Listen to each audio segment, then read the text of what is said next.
News 16 Kerala. കുവൈത്തിലെ biometric നടപടികൾ ഇനിയും പൂർത്തിയാക്കാനുള്ളത് 2.5 ലക്ഷം പ്രവാസികൾ.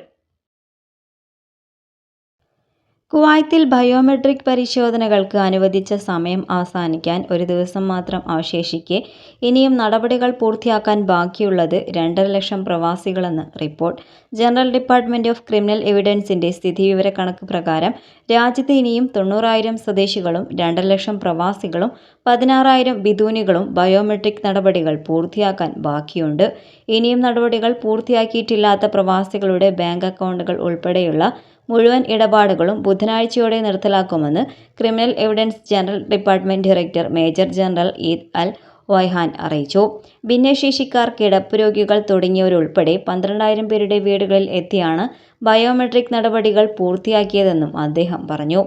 അതേസമയം കുവൈത്തിൽ താമസ നിയമ ലംഘകർക്കെതിരെ ഏർപ്പെടുത്തിയ പുതുക്കിയ പിഴാശിക്ഷ ജനുവരി 5 മുതൽ പ്രാബല്യത്തിൽ വരുമെന്ന് വ്യക്തമാക്കിയും പുതിയ നിയമം നടപ്പിലാക്കുന്നത് വേഗത്തിലാക്കാൻ ആവശ്യപ്പെട്ടും താമസക്കാരി വിഭാഗം ആക്ടിംഗ് ഡയറക്ടർ ബ്രിഗേഡിയർ ജനറൽ മസിയാദ് അൽ മുതൈരി വിവര സംവിധാന വിഭാഗത്തിന് കത്തയച്ചു. വിസ കാലാവധി കഴിഞ്ഞ് രാജ്യത്ത് തങ്ങുന്നവർ പുതിയ നിയമപ്രകാരം തൊഴിൽ കുടുംബ വിസകളിൽ ഉള്ളവരാണെങ്കിൽ പ്രതിദിനം 2 ദിനാർ, 2-ാം മാസം മുതൽ 4 ദിനാർ എന്നിങ്ങനെ പിഴ ചുമത്തും.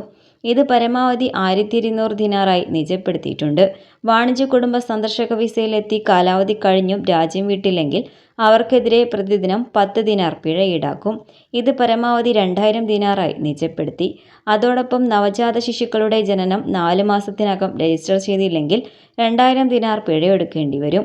ഗാർഹിക തൊഴിലാളി ജോലി ഉപേക്ഷിച്ച് രാജ്യം വിട്ടാൽ നിശ്ചിത സമയത്തിനകം ബന്ധപ്പെട്ട അതോറിറ്റിക്ക് വിവരം നൽകണം. അല്ലാത്തപക്ഷം 600 ദിനാർ പിഴ ചുമത്തുമെന്നും അറിയിപ്പിൽ പറയുന്നു. News desk.